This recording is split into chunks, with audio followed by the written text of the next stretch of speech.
in this video, I'm going to show you how to go ahead and configure WordPress so that it functions properly and it works like we're going to want it to work. So, very first thing that you want to do is log in to your WordPress admin.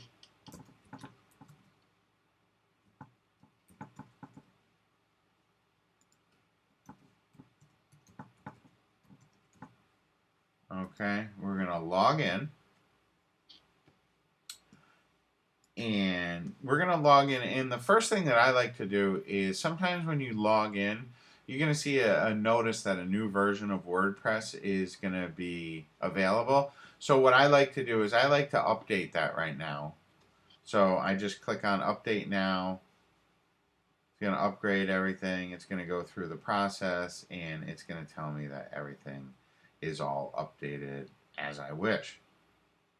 It tells me also about some new features of WordPress 3.41. This is a new WordPress installation, and I'm pretty excited to try this out. It has lots of neat new functions with it. Okay. And WordPress is a great platform to be building websites on for local customers, but we do want to make a couple changes right off the bat. And these are just a couple of changes that I make to my sites.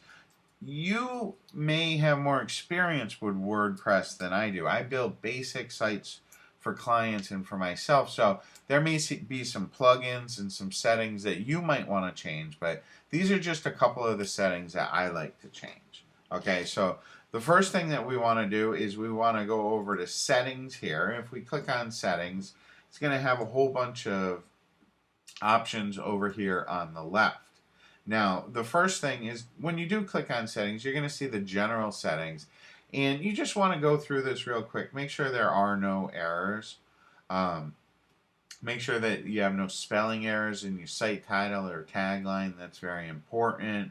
It's going to ask you, what you want your time format to be. These things aren't too important. What is important, though, is we want to click on the permalinks button. Okay, that's very important.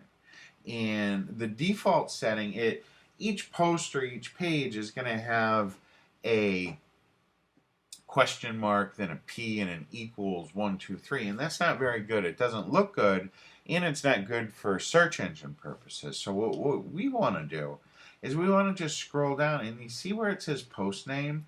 I want you to go ahead and select post name, and that's going to show you this custom, or basically puts a / then percentage post name. And what that means is when you name your posts, like when we go and create a post in a second that's going to be on Worcester Roofing, we're going to want to put our keywords in the title of that post.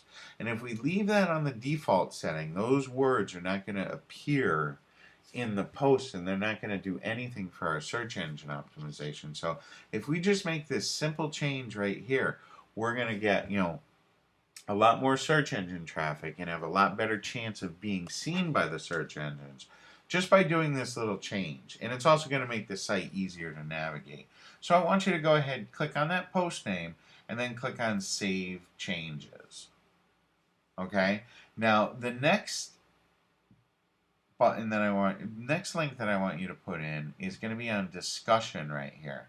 If you click on discussion, okay, you're going to have a couple of comments here, or a couple of selections here, and the most important thing it's going to make your site look a lot better, and you're not going to get all kinds of spam, but make sure you go ahead and uncheck the allow people to post comments on new articles. Okay, that's really important.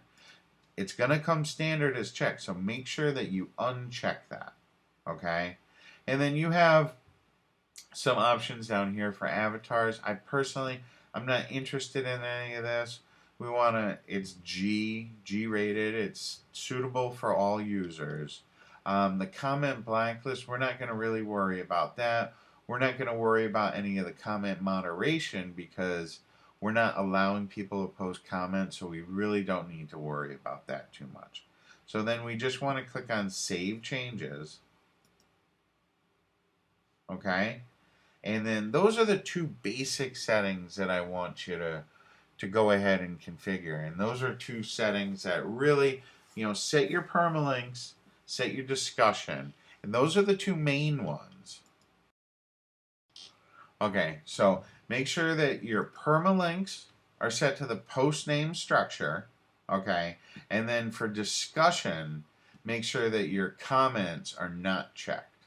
And then once you do that, we're going to be ready to start playing around and start, making this site. Like right now, we can see what our site looks like. Oh, it's not very good looking at all. It doesn't look like a WordPress site, or it doesn't look like a business site. It looks a lot like a WordPress, a blog. That's something that we're not interested in. So we're going to just make a couple of changes and make everything just look a whole lot better.